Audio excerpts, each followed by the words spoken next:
নমস্কার বন্ধুরা, আশা করি আপনারা সবাই ভালো আছেন। আপনাদের সবাইকে আমার তরফ থেকে শুভ নবমী। শুভ নবমীতে আজ আমি বানাচ্ছি নিরামিষ ভোগের খিচুড়ি, সাথে থাকবে বেগুন ভাজা, আলু ভাজা, টমেটোর মিষ্টি চাটনি। আপনাদেরকে রেসিপিটা পুরো দেখার অনুরোধ রইল। অবশ্যই আপনাদেরকে ভালো লাগবে। সবার আগে গ্যাসেতে ফ্রাই প্যান বসিয়ে হাফ কাপ সোনামুগ ডালকো শুকনো গোলায় হালকা ভেজে এক বোলেতে ঠান্ডা হওয়ার জন্য নামিয়ে রেখে দেব।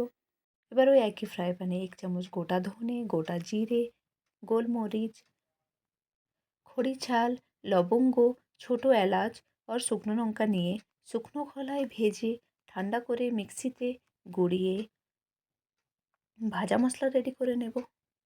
এবার এক বোলেতে হাফ কাপ গোবিন্দভোগ চাল নিয়ে নেব আর জল দিয়ে ভালো করে 2-3 বার ধুয়ে নেব। ফ্রাইং প্যানে 1 চামচ ঘি গরম করে ধুয়ে রাখা গোবিন্দভোগ চালটাকে দিয়ে দেব। লো মিডিয়াম ফ্লেম করে নেড়ে চেড়ে ভালো করে চালটাকে ভেজে নেব। এদিকে ডালটা ঠান্ডা হয়ে যাওয়ার পরে ডালটাকে জল ঢেলে ভালো করে ধুয়ে নেব। একটা বড় পাতিলা গরম করে দিয়ে দেবো 3 চামচ সর্ষের তেল, তেজপাতা, শুকনো লঙ্কা, গোটা গরম মশলা, 1 চামচ জিরে, 1 চামচ 5 ফোড়ন। জিরে আর 5 ফোড়নটা ভাজা হয়ে গেলে দিয়ে দেবো 2 চামচ আদা বাটা। আদা বাটাটাকে নেড়ে চেড়ে ভালো করে ভেজে নেব। এবার একে একে করে সব গুঁড়ো মশলা অ্যাড করে দেব। 1 চামচ হলদি গুঁড়ো, 1 চামচ লঙ্কা গুঁড়ো, 1 চামচ জিরে গুঁড়ো, 1 চামচ ধনে গুঁড়ো।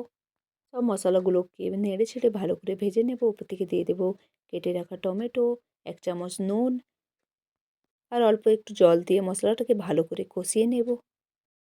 মশলা থেকে তেল ছেড়ে আসলে দিয়ে দেবো ধুয়ে রাখা মুগ ডাল। ডালটাকে নেড়ে ছেড়ে 2 মিনিটের মতো কষিয়ে নেব। এবার গরম জল অ্যাড করে দেবো আর স্বাদ মতো নুন দিয়ে দেবো। এবার ঢাকনা বন্ধ করে ডালটাকে হাফ সেদ্ধ করে নেব। 10 মিনিট পরে পাতিলার ঢাকনাটা খুলে ডালটাকে চেক করে নেব। ডালটা যখন হাফ সিদ্ধ হয়ে আসবে এতে আমরা চাউল অ্যাড করে দেবো। চাউলটাকে ডালের সঙ্গে ভালো করে মিশিয়ে ঢাকনাটা বন্ধ করে সেদ্ধ হতে দেব। মাঝে মাঝে পাতিলার ঢাকনাটা খুলে খিচুড়িটাকে নেড়ে চেড়ে দিতে হবে, তাকে খিচুড়িটা নিচে লেগে না যায়। ঢাকনা বন্ধ করে আরও 10 মিনিট সেদ্ধ করে নেব। খিচুড়িটা যখন প্রায় হয়ে আসবে গ্যাস থেকে নামানোর আগে খিচুড়িটাতে 1 চামচ ভাজা মশলা অ্যাড করে দেবো আর ভালো করে মিশিয়ে 5 মিনিট ফুটিয়ে নেব।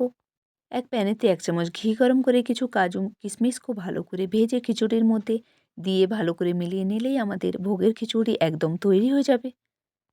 আপনাদেরকে রেসিপিটা ভালো লাগলে ভিডিওটাকে লাইক করবেন, শেয়ার করবেন আর চ্যানেলটাকে সাবস্ক্রাইব করতে ভুলবেন না। ধন্যবাদ।